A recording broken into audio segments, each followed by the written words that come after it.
સુરતમાં ભૂતિયા ડિમોલિશન કાંડમાં નિવૃત્ત જજની અધ્યક્ષતામાં તપાસ કમિટી બનાવવાની ધારાસભ્યની માંગ. ધારાસભ્ય વિનુ મોરડિયાએ કરી માંગ. બિલ્ડરોને છાવરવા માટે આખો ખેલ કરાઈ રહ્યો હોવાનો આરોપ.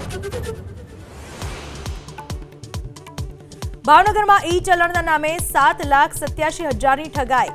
એપીકે ફાઇલ ખોલતા જ ખાતામાંથી ઉપડી ગયા રૂપિયા. સાયબર પોલીસે તેજ કરી તપાસ.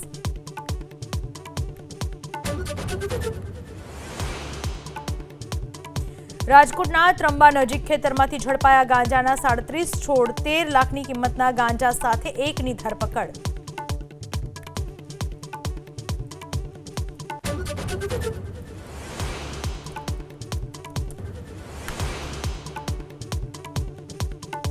રાજ્યસભા ચૂંટણીમાં મીનાક્ષી નટરાજનનું નામાંકન રદ થતા કોંગ્રેસ પહોંચી સુપ્રીમ કોર્ટ. અરજી કરી દાખલ. આજે કોંગ્રેસની આપત્તિઓ પર નિર્ણય લઈ શકે છે ચૂંટણી પંચ.